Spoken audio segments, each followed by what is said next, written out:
Hey Clone Club, my name is Mel and I'm here to recap episode 302 of Orphan Black titled Transitory Sacrifices of Crisis, which aired April 25th, 2015. Once again, for this recap, I'm going to focus on a specific character and summarize what happened to them in this episode.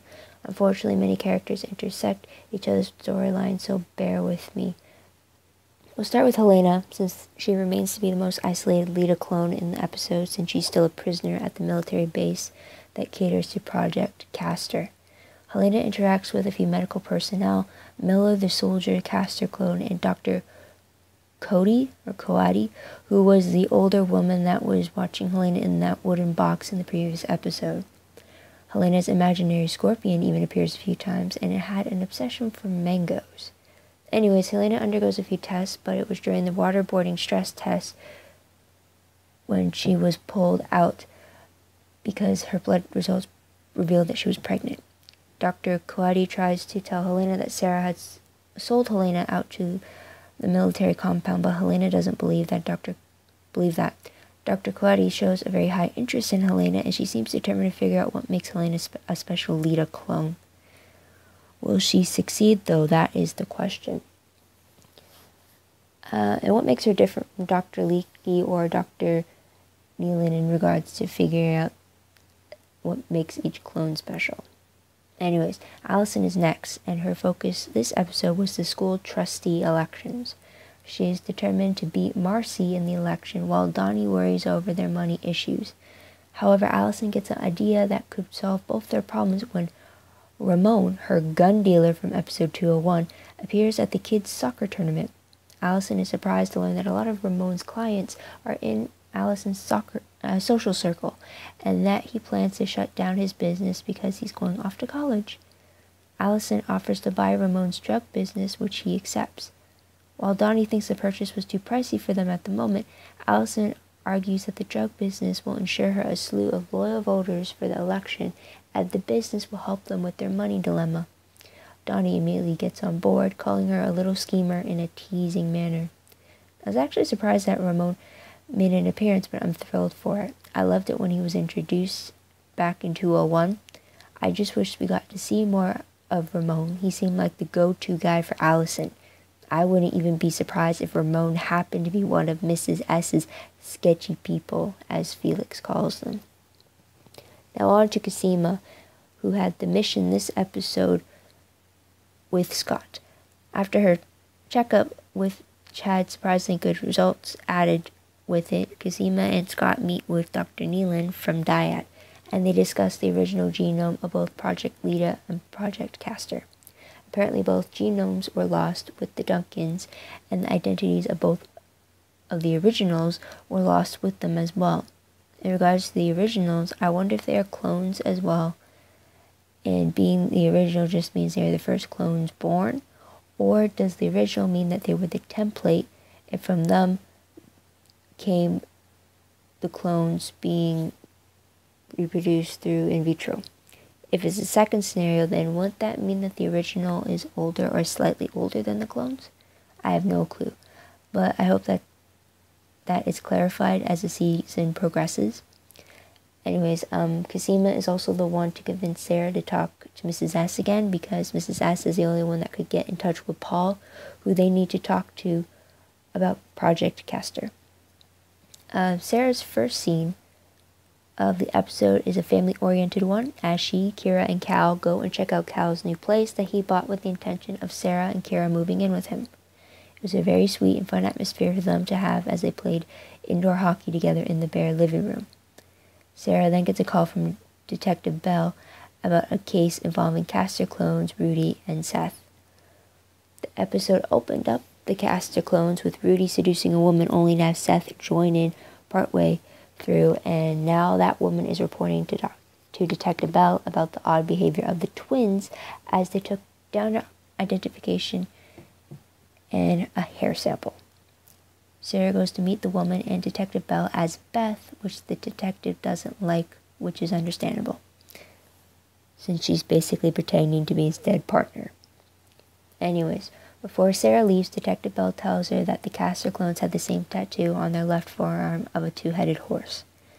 After talking with Cosima, Sarah goes to see Mrs. S about contacting Paul, who has gone dark.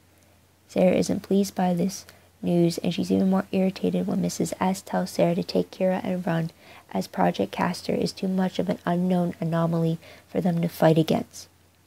Sarah refuses the idea. So, it's the end of the day when we see her next, and Sarah and Kira have returned to Felix's place for the night, where they unfortunately come across Rudy, who's looking for Professor Duncan's research. Rudy even holds Kira hostage as he goads information out of Sarah, but she doesn't know anything about Professor Duncan's notes. However, Sarah does realize that Seth is sick, and Rudy is trying to find the research to save Seth's life. Meanwhile, Seth is standing guard downstairs when Cal arrives and tries to get by him. During this encounter, Seth starts to have a mental break, which causes him to collapse and shout out in pain, attracting Rudy's attention. Rudy rushes to Seth's side, only to shoot Seth twice in the chest before keeping Cal at gunpoint. Seth died shortly after Rudy told his brother that he loved him. Rudy runs after that. Because of this encounter, Sarah agrees to the idea of Cal taking Kira into hiding outside of the country, most likely Iceland, with help from Mrs. S's people. Sarah's next plan, in regards to finding Elena, is to locate Project Castor's base, and to do that she wants to find Mark, the Prolethean clone, who was shown at the end burning the two-headed horse tattoo from his arm.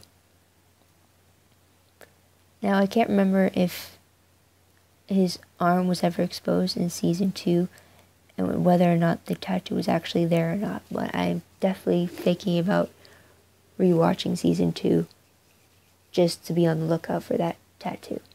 Anyways, aside from the joint sexcapade at the beginning and the death scene at the end between Rudy and Seth, we also get to see a scene where they were visited and tested by Paul. In Paul's presence, Seth is quick to behave like a soldier taking orders, while Rudy's more rebellious against orders. But Paul is the alpha in this trio. There's no question about that.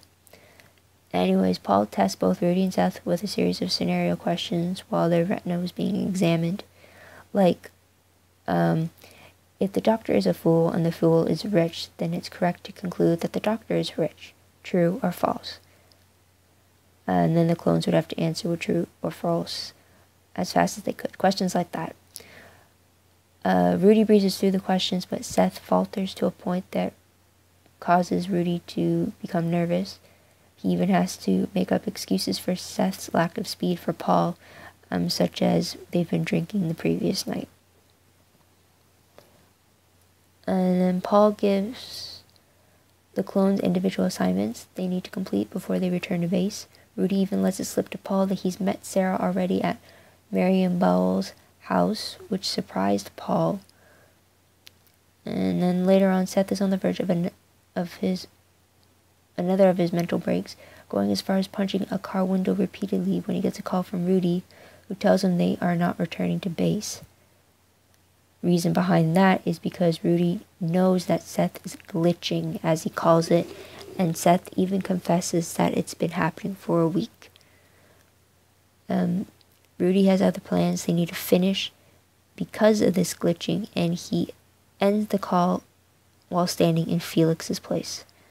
He searches the place for Professor Duncan's research, but he finds nothing. This leads to his direct approach with Sarah. Now let's get to the rest of Paul and Cal's actions in this episode. Cal spends most of his time with Kira. When Paul wasn't giving orders or testing Castor clones, he ambushes Cal at his new place. Luckily, Kira wasn't there. She was already on her way home with Sarah. But in this scene, Paul reveals that he knows that Cal is rich due to his past, something with weapon electronics or something similar to it that Cal had a part to play in. But Cal wonders what Paul wants if he already infiltrated Dyad, but it seemed that he left empty-handed, which is why we're seeing Castor clones. But then Paul reveals that his deal with Mrs. S was to buy Sarah more time to escape from Dyad's people, so he wonders why Sarah was at Marion Bowles' place and at the heart of the Lita Castor clone rivalry, but Cal's only response is that Sarah is in too deep in the clone situation to leave any of her sisters behind. Paul urges for Cal to get Sarah away from it all before it all ends bloody for them. I found this exchange to be very interesting, not only because it's two of Sarah's lovers confronting each other, but because I got the impression that Paul did care deeply for Sarah, to the point that he wants to protect her, he wants to keep her safe, like he did back in episode 107, 108, and 109. Maybe I'm imagining it, but that's the impression I got. Does anyone else agree? Anyways, that's the last we see of Paul, but for Cal, we see him when Rudy kills Seth, and again when he says goodbye to Sarah and leaves with Kira. Felix stuck around Mrs. S in this episode since she was still recovering from the beating that Seth had given her in the previous episode. Felix briefly met Scott when it was time for Casima's checkup, and Felix handed out new blue clone phones. New season, new phones for the clone club, it seems. And Felix and Mrs. S were last seen saying goodbye to Kira and Cal. Characters absent this episode were Rachel and Delphine. Delphine was said to be overseas dealing with topside, while Rachel, we are to assume, is recovering from her stab wound. But with that said, my overall thoughts for the episode would have to be that I thought it was a very intense episode. That first scene with Rudy and Seth with that woman, I really thought that they were going to kill her. And then that hostage scene between Rudy, Kira, and Sarah had me on edge because of the pure desperation and fear that came off of Sarah and Kira when Rudy threatened either of them with his gun. And then Helena being tested so extensively was intense on its own, yet it was great to see how Project Castor functioned with its self-aware clones.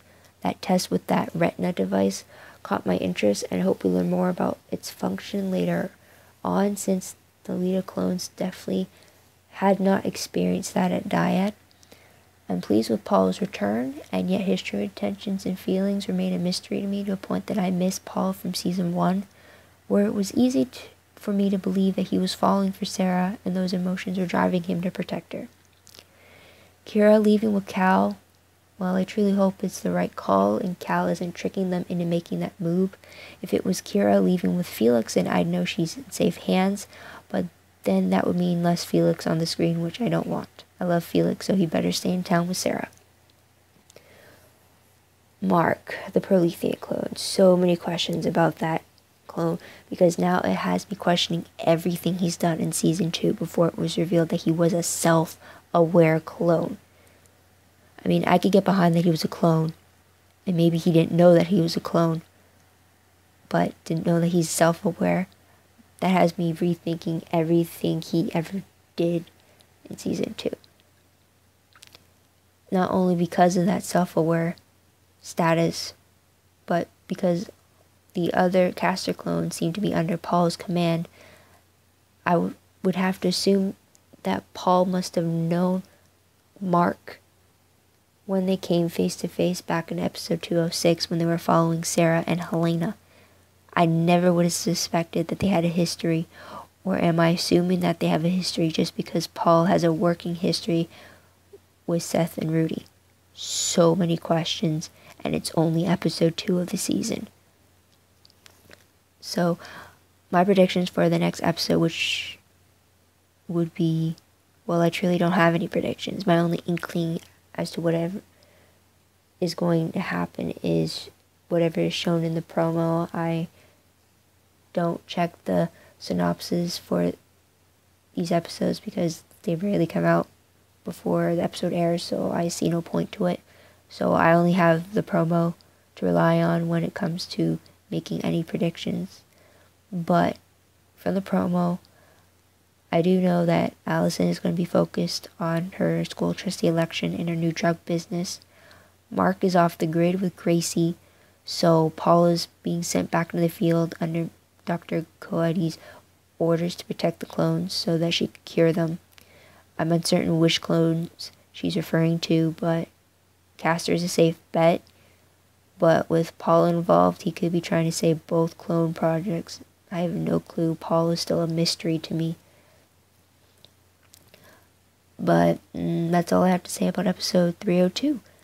I can't wait to see what else happens this season. It's already been action-packed, mysterious, and it's only been 2 episodes. It's just, I really don't know what to expect.